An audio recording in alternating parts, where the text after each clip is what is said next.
jonde atuotende mulabe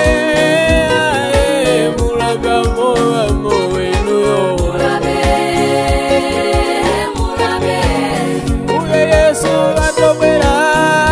jonde mulabe wenya weninuyo sombwenyu mulabe atsigana nso mulabe tawiyata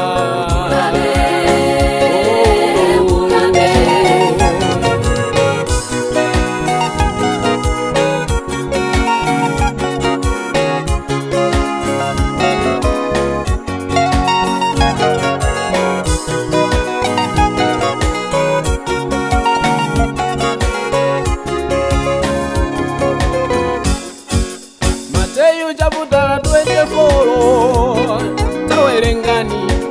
zizindikilo za masiku osiliza tundu ndi ntundu za ukilana lelo sizi jala ntenda nkhondo paliponse tawiyata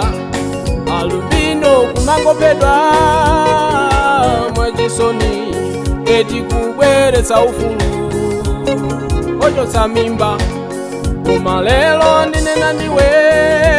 ulengedwa wa Mulungu zizindikilo lelo sizi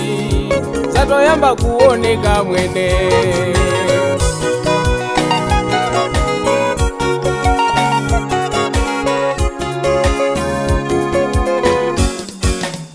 kwaganyene mulabe mulabe jonde jonde atuotende mulabe mulabe mo enuyo uye Yesu atobera jonde mulabe wenya weninuyo sombwenyu mulabe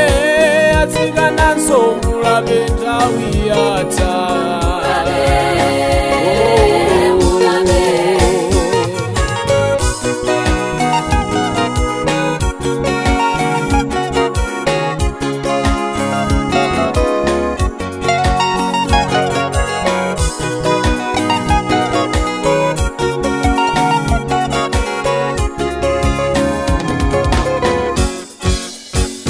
kuchokera kumutu mpaka kumapazi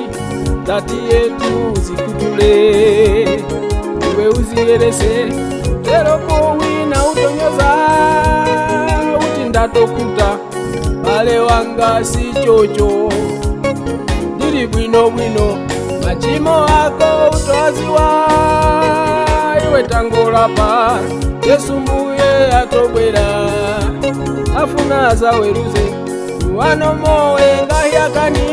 ukwirilo ngahiyakani omurere satana akuseke mirende naye mowe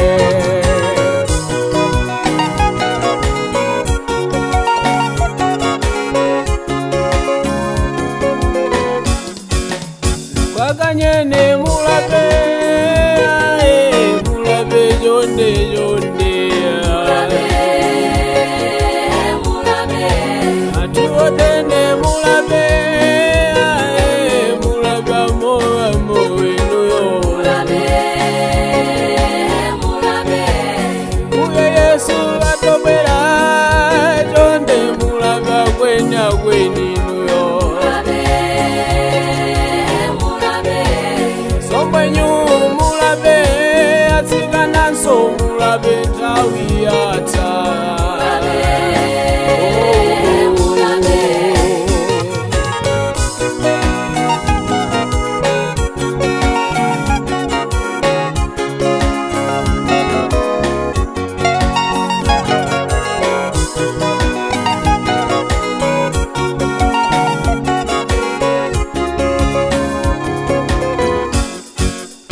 Baibulo kujenesesi